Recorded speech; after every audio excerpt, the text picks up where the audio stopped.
All right, so here is our third and final part of the lecture video. I'm going to talk about Sufism and its spread, kind of wrap up a little bit about the Islamic world, and then you can, as we discussed, do what you would like to do in terms of working on something for this class. That can be working on paper 2. It can be studying for the exam. It can be reading and taking notes on documents for Wednesday's class. So you could do any of those things, but you need to be working on something for History 111. All right. So remember I said that Islam was a vibrant faith, but its political systems were splintered. Even in the face of political splintering, though, Islam's spread was facilitated by a popular form of the religion, highly mystical and communal, called Sufism.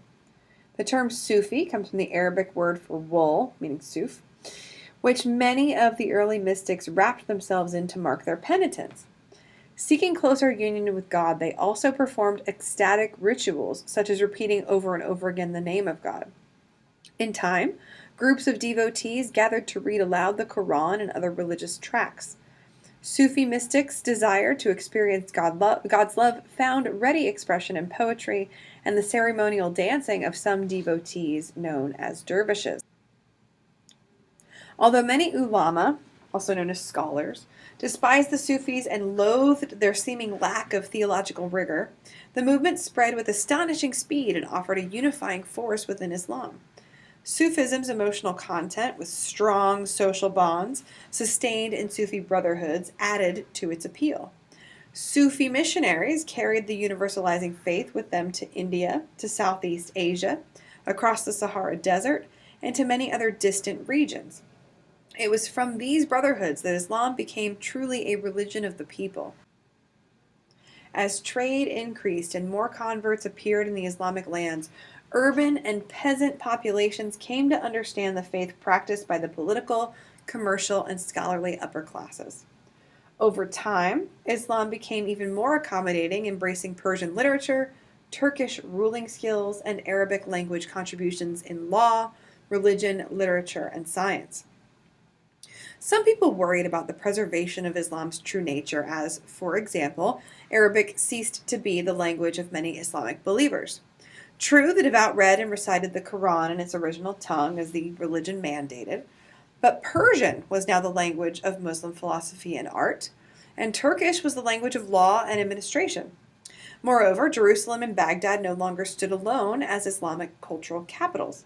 Other cities, housing universities and other centers of learning, promoted alternate versions of Islam. In fact, some of the most dynamic thought came from Islam's fringes. At the same time, diversity fostered cultural blossoming in all fields of high learning. Indicative of the prominence of the Islamic faith and the Arabic language and thought was the legendary Ibn Rashid. He lived from 1126 to 1198. His knowledge of Aristotle was so great that it influenced the thinking of the Christian world's leading philosopher and theologian Thomas Aquinas, who lived a little bit after him. Above all, Ibn Rashid believed that faith and reason could be compatible. He also argued for a social hierarchy in which learned men would command influence akin to Confucian scholars in China or Greek philosophers in Athens. Ibn Rashid believed that the proper forms of reasoning had to be entrusted to the educated class, in the case of Islam, the ulama, who would serve the common people. The Islamic world's achievements in science were truly remarkable. Its scholars were at the pinnacle of scientific knowledge throughout the world in this era. In truth, the Islamic sciences, law, study of the Quran, traditions of the Prophet known as Hadith, theology, poetry, and the Arabic language held primacy among the learned classes. In contrast, foreign sciences, later called the natural sciences in Europe, were held in lower esteem. By the 14th century, Islam had achieved what early converts would have considered unthinkable. No longer a religion of minority peoples living among Christian, Zoroastrian, and Jewish communities, it had become the people's faith. The agents of conversion were mainly Sufi saints and Sufi brotherhoods, not the ulama, whose exhortations had little impact on common people. While the Sharia was the core of Islam for the educated and scholarly classes, Sufism spoke directly to ordinary men and women.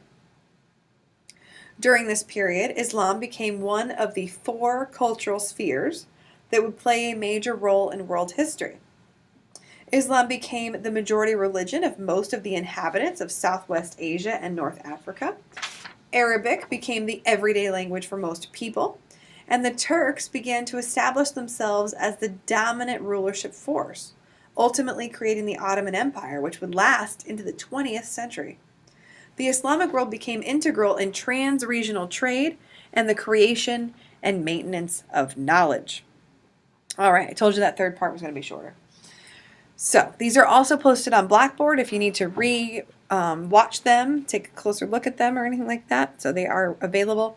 And I will see you all on Wednesday to answer any questions that you have and to discuss our documents. So in the meantime, please use the rest of the class period wisely to read or study or work on your paper, but something for History 111. All right, I'll see you guys on Wednesday.